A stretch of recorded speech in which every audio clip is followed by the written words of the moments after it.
Welcome to tasty choice. ഇന്ന് ഞാൻ ഒരു വാനില പുഡിംഗ് ആണ് ഉണ്ടാക്കാൻ പോകുന്നത്. ഇത് പാലും മുട്ടയും പഞ്ചസാരയും ബട്ടറും കുറച്ച് ഉപ്പും പിന്നെ ഫ്ലേവറിന് വേണ്ടിയിട്ട് വാനില എസൻസും ചേർത്താണ് ഉണ്ടാക്കുന്നത്. ഇനി ഇത് എങ്ങനെയാണെന്ന് ഉണ്ടാക്കുന്നതെന്ന് നോക്കാം. വാനില പുഡിംഗ് ഉണ്ടാക്കാൻ ആവശ്യത്തിനുള്ള സാധനങ്ങളും അതിൻ്റെ അളവും എന്തൊക്കെയാണെന്ന് നോക്കാം. അതിന് വേണ്ടിയിട്ട് ഞാൻ 2 കപ്പ് പാലും ചെറുതായിട്ട് അടിച്ച 2 മുട്ടയുടെ ഉണ്ണിയും 1/3 കപ്പ് പഞ്ചസാരയും 2 ടേബിൾ സ്പൂൺ കോൺ സ്റ്റാർച്ചും 1/4 ടീസ്പൂൺ വാനില എസൻസും 1 പിഞ്ച് ഉപ്പും 2 ടേബിൾ സ്പൂൺ ബട്ടറുമാണ് എടുത്തു വെച്ചിരിക്കുന്നത്. ഇനി നമുക്ക് ആദ്യം ഈ ഒരു സോസ് പാനിലേക്ക് എടുത്തു വെച്ചിരിക്കുന്ന ഷുഗറും കോൺ സ്റ്റാർച്ചും ഉപ്പും കൂടി ഇട്ട് ഒന്ന് മിക്സ് ചെയ്യാം.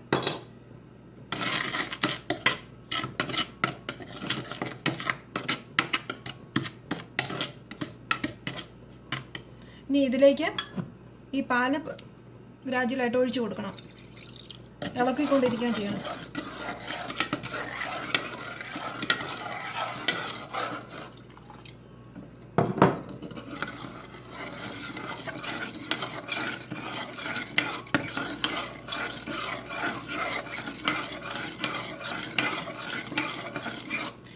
ഇനിയും വേണ്ടത് ഇനി ഇത് സ്റ്റവ് വെച്ച് മീഡിയം ഹീറ്റിൽ കുക്ക് ചെയ്യുകയാണ് ചെയ്യുന്നത്. ഇപ്പം ഞാൻ ഇത് മീഡിയം ഹീറ്റിൽ ഓൺ ആക്കിയിട്ടിരിക്കുകയാണ് സ്റ്റവ്. ഇത് ഇങ്ങനെ ചെറുതായിട്ട് ഇളക്കി കൊടുത്തുകൊണ്ടിരിക്കണം.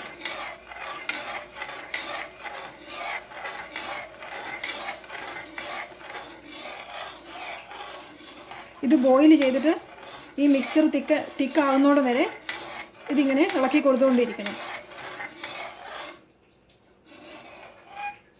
ഇത് തിളച്ച് വരുന്നുണ്ട്. കുറച്ചും കൂടെ തിക്കായി ഇത് മിക്സ്ചർ. ഇനി 1 മിനിറ്റ് കൂടെ ഇതുപോലെ സ്റ്റെയർ ചെയ്ത് കൊണ്ടിരിക്കാം. ഇത് ഈ പാലിൻ്റെ മിക്സ്ചറിൻ്റെ പകുതിയോളം എടുത്തു വെച്ചിരിക്കുന്ന ഈ മുട്ടയുടെ ഉണ്ണിയിലേക്ക് ഒഴിച്ചു കൊടുക്കണം. എന്നിട്ട് മിക്സ് ചെയ്യണം.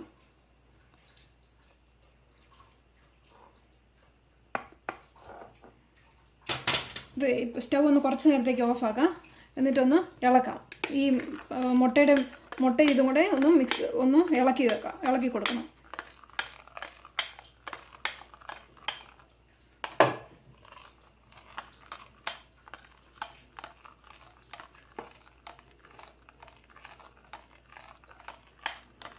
നന്നായിട്ടൊന്ന് ഇളക്കണം.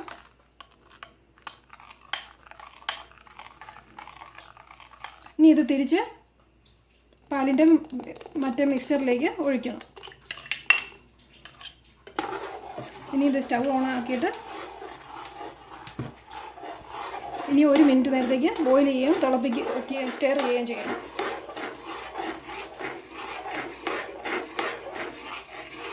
മിനിറ്റ് ആയിട്ടുണ്ട്. ഈ സ്റ്റവ് ഒന്ന് ഓഫ് ആക്കിയിട്ട് ഹീറ്റിൽ നിന്ന് മാറ്റി വെക്കാം. ഇത് പുഡിങ് ഞാൻ ഈ ബട്ടറും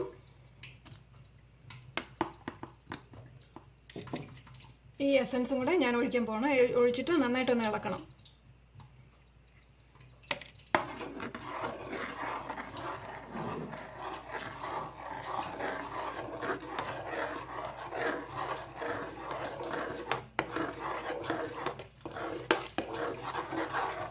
ഇനി ചെയ്യേണ്ടത് ഈ പുഡിങ് ഇനിയും തണുപ്പിക്കാൻ വെക്കണം.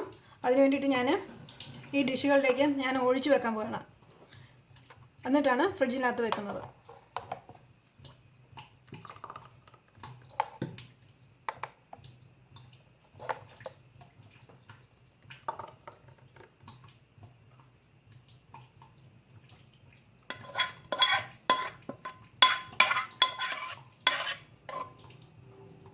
ഇത് 2 മണിക്കൂർ നേരം ഫ്രിഡ്ജിനകത്ത് തണുപ്പിച്ച ശേഷം കഴിക്കാവുന്നതാണ്. നിങ്ങൾക്ക് ഈ റെസിപ്പി ട്രൈ ചെയ്ത് ഇഷ്ടപ്പെട്ടെങ്കിൽ please subscribe and like. Thank you.